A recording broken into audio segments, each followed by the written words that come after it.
So this insane leak text reveals that animation executives want to replace storyboard artists with AI.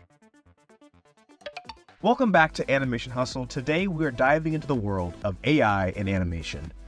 It was a huge topic in 2023 and without a doubt will continue to be part of the conversation this year as well. There's a lot of talk of AI being used to replace animators and artists of all different departments in animation production. But I don't really hear anyone talking about how it's a threat to storyboard artists. This is important to me.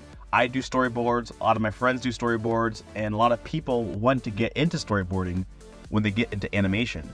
So these texts prove that it's very much a reality that AI is a threat to storyboard artists too. So to understand this whole situation, let's go back to the beginning.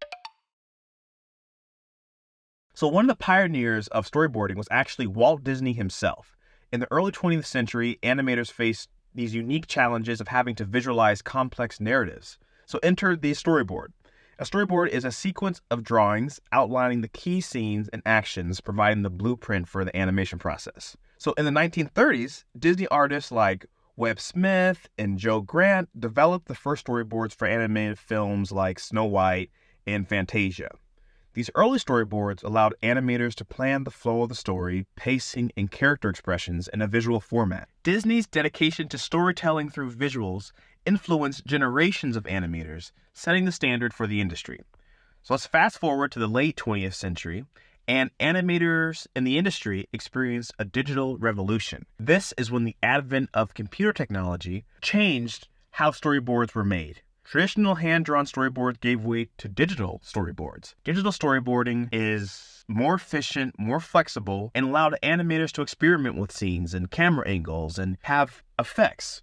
Here's a conversation with some famous Disney animators discussing what's different about the transition in technology. Storyboards are now done on the Cintiq. Is that how it is for everyone? You don't like that? Yep. So I don't like it, and I have my reasons before everyone boos me. All right. Because it used to be, in the good old days, they'd pin it up, right?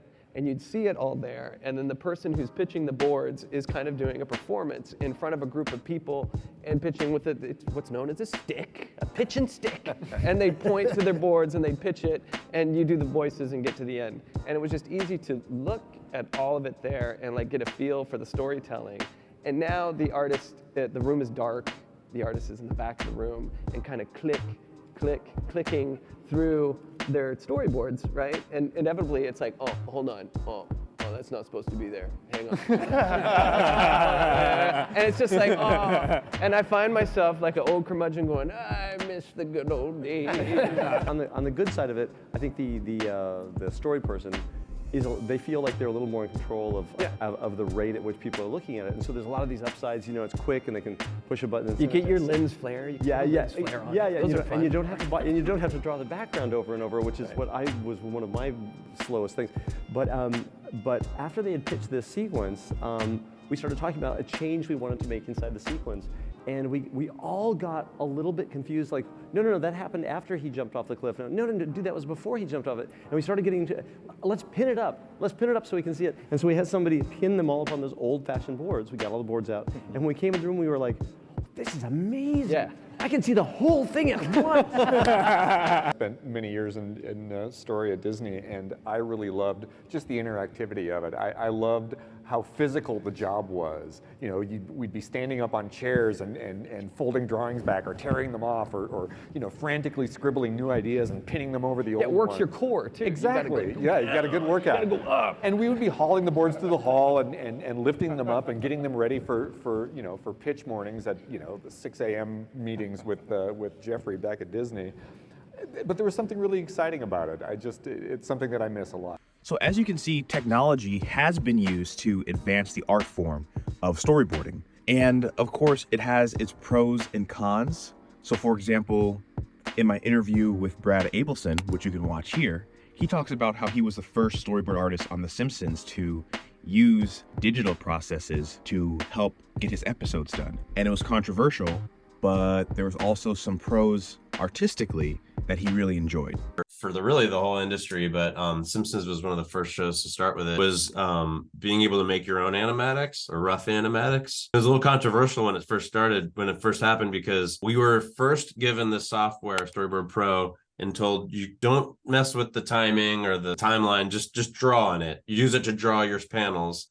It's a nice, efficient way of organizing your panels, and then we'll, send it to the editor and let them do their thing like they always do. Well, me and this other storyboard artist named Lucas Gray, we shared an office, and at the time we were pretty young and ambitious and eager to please. We were just excited at the potential of the software, where you could bring in the audio and actually work to the audio and plot out little camera moves and see it in real time. And so even though they told us not to, we took this one episode and we just made animatics, and we didn't tell anybody until our storyboard meeting. And when we went in there, we still had the paper version that we printed out, so we didn't want to get fired or anything. But we also brought in the QuickTime on our laptop, and we were like, hey, I know you didn't ask us to do this, but we couldn't help. We got excited. Here's a rough animatic, and the timing was rough. We weren't trying to make it perfect. We pushed play, and you just saw an animatic. It was very obvious when stuff was working. When camera moves, poses were hitting on the right, moments, it just felt right. And we didn't have to talk about it because it was just working. And then when something was a little weird, we'd stop the movie and we talk about it. But we ended up having such a fast meeting that the directors were like, why isn't everybody doing this? And we were like, yeah, they can.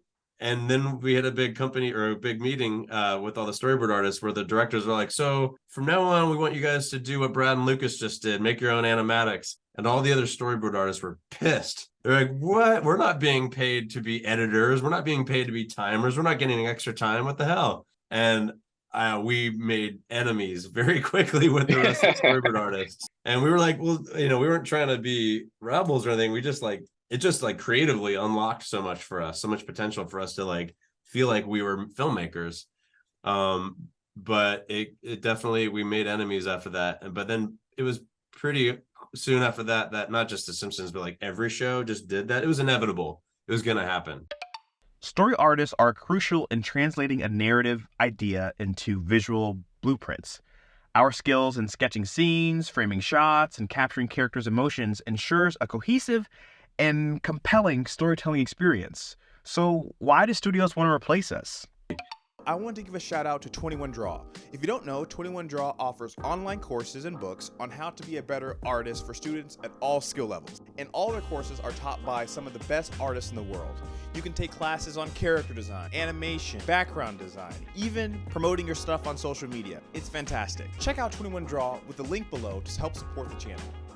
This is the text that was posted by Stories of the Animation Guild, or TAG, an Instagram account where they share industry stories from animation workers. This post caught my eye. Someone says they heard an executive at a major streamer say that they wanted to replace all storyboard artists with AI, which is absolutely crazy. So I wanted to see how that would even work. So I looked into AI storyboarding software and was pretty shocked to see they actually have a startup that's trying to replace storyboard artists. So I don't want to promote the software too much, but basically it's a software that lets you upload your PDF of your screenplay, and the software analyzes the script to create a shot list. Then the program generates the images for the storyboard. So animation and art in general will be nothing without human artists, and it's sad but not surprising to see this kind of stuff is going on, Humans can't be replaced by computers. Animation artists and the unions that protect them need to fight this threat as much as they can. Of course, this isn't anything new. Studios always find ways to mistreat artists. One of the things you can do to raise awareness is to speak out against situations like this. You should definitely follow the Stories of Tag Instagram because they have more stories just like this. There are posts where animators reveal kind of the mistreatment they go through on the job, like this story about how an animator was overworked, or this post about how hostile the work environment was at a certain studio. Another great resource to find out what's really going on behind the scenes is the studio spreadsheet. I made a short about it, so let's just watch that. Think twice before you work for these animation studios. There's finally a place where pro animators can spill the tea on what it's really like working for studios. This document lets animation industry pros review the studios they worked for. Big studios like Pixar, Disney, and Cartoon Network are there. There are also reviews of the smaller studios that produce shows like Archer, Loud House, and more. Since it's anonymous, anyone from an intern to a director can post things like if they would recommend a studio, the main problems with the studio, and their pay. An intern at Pixar makes $20 per hour plus housing. A background designer at Cartoon Network makes about $2,000 a week, and an animator at Disney makes $125,000 a year. On the spreadsheet, there's a little section for notes. That's where you can get the real inside scoop from bad CEOs to higher-ups that bully employees. It's a great resource for the animation community. A lot of studios have people reporting low pay and lots of work. There are also comments on what studios let you work remotely. Keep in mind, anyone can post anything on here, so it might not be accurate, but it will give you a feel of what to expect out there while on the job hunt. The animation industry is crazy, so it's important for everyone to know exactly what they're getting themselves into before they even join it. So that's it for this video. If you want to see more about storyboarding, check out these videos.